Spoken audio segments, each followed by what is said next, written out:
Some people will never say it out loud, but they feel it deep down, that they were happier before the relationship.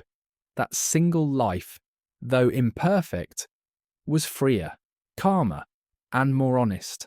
That maybe, just maybe, they traded peace for the illusion of companionship. And others?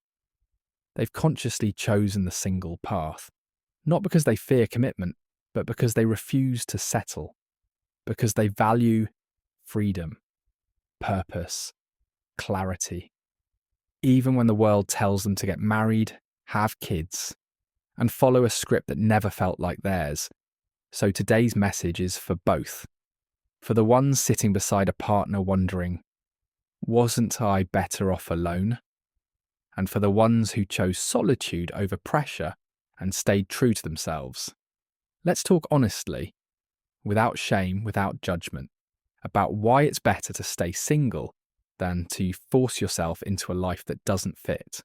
There's a silent epidemic happening in relationships today.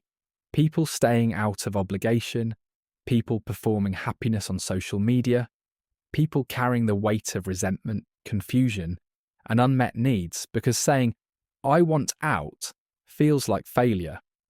But what if the real failure is staying in something that's eating away at you? No one teaches us how to recognise when a relationship has expired emotionally. We're taught to make it work, to sacrifice, to endure, to compromise.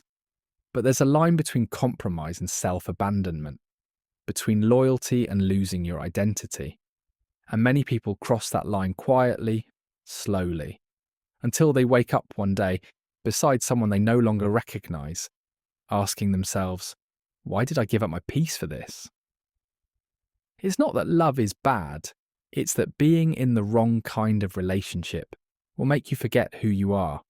You trade your clarity for chaos, your independence for resentment, your personal growth for the comfort of being coupled. Let's break a myth right now. Being single is not a problem. It's not something to escape. It's not a failure to be corrected. Society will push you into milestones, meet someone, get married, have kids, buy a house. And if you deviate, you're questioned. You're too picky.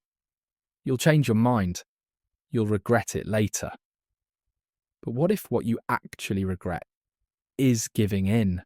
People rarely talk about the regret that follows settling. The quiet voice that says, I knew I wasn't ready. I knew this wasn't right. I knew I wanted more. Choosing to be single is not a rejection of love. It's a declaration of clarity. You're saying, I know who I am, and I won't trade that for a relationship that shrinks me. I'm not interested in checking boxes. I'm interested in living honestly. I won't enter into something just to feel socially acceptable. That's not avoidance. That's maturity. There's a special kind of heartbreak that happens in relationships. Missing the version of yourself you used to be when you were single. Maybe you were more creative, more energized, more spontaneous. Maybe you had time to reflect, travel, build something for yourself. Maybe you weren't constantly putting out emotional fires, or walking on eggshells, or giving more than you were receiving. And now, you find yourself wondering, what happened to me? This reflection isn't selfish. It's necessary. Relationships aren't supposed to rob you of your identity. They should enhance it, support it. But when you start moulding yourself into someone else's preferences, or compromising your values for the sake of keeping the peace, you're not in love, you're in a performance, and no one can sustain that forever. Being single isn't about being alone, it's about being aligned. You get to wake up and decide how your day feels. You get to spend your energy where it feels most fulfilling. You get to evolve without permission, without apology. Here's what single people quietly enjoy that no one talks about. Emotional bandwidth that's yours. Finances you manage without tension. No emotional whiplash from confusing partners. The ability to prioritize your passions, friends, health, and mental peace. That doesn't mean you'll never want love again. It means you don't want love at the cost of yourself. You're not waiting for someone to complete you. You're building a life so rich and rooted that anyone who joins has to add to it, not fix it. Let's say it clearly. If you regret being in the relationship you're in, that's not shameful. That's information. Your body knows. Your spirit knows. You might love the person, but love is not enough if it comes with exhaustion, emotional labour, or a constant feeling of compromise. You're allowed to outgrow people. You're allowed to realise you entered something for the wrong reasons. You're allowed to say, I thought this was what I wanted. Now I know better. Growth means being honest about what no longer fits. And sometimes what no longer fits is a relationship you once prayed for. Letting go doesn't make you heartless, it makes you brave. We live in a world that gives praise for marriage, but barely whispers when someone chooses themselves instead. You'll hear, why aren't you married yet? When are you having kids? You'll change your mind one day, and you'll have to smile politely while protecting a deeper truth, that you've chosen your life on purpose, that you're not missing out, you're opting out of things that don't align with your values, and no one claps for that. But you don't need applause, you need peace. Not everyone wants the same life script. Not everyone is built for 2.5 kids and a picket fence. And pretending you do, for validation, only leads to burnout. You don't need to explain your single life. You need to live it fully. So what do you do if you're in a relationship but regret leaving your single life? You begin the path back to yourself, and that begins with questions. What parts of myself have I suppressed or lost?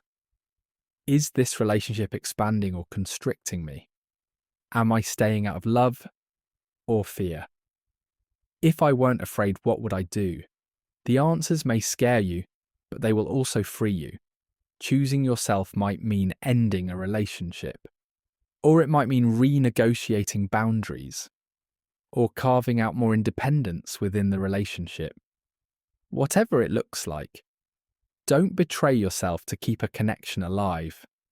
Love that costs you your identity is too expensive.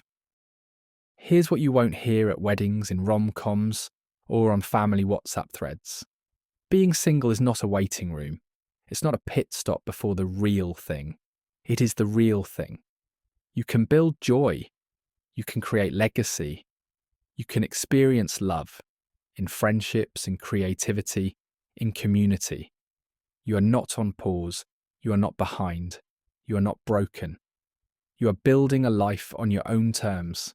A life that doesn't depend on whether or not you're in a relationship. A life where your peace is non-negotiable. A life that is enough. Because you are enough. If you're listening to this and you feel torn between staying and leaving, between pleasing others and staying true to yourself, take a deep breath. You don't need to have all the answers today, but you do need to stop ignoring your own voice. You're allowed to want more. You're allowed to be single and happy. You're allowed to rewrite your story. And if that story doesn't involve a wedding, kids, or someone by your side every night, that doesn't make it any less whole. It just makes it yours. If this spoke to you, leave a comment and let me know what part hits home. Subscribe to The Rational Path for grounded, honest content like this. Hit the bell so you don't miss future episodes on relationships, growth, and emotional clarity.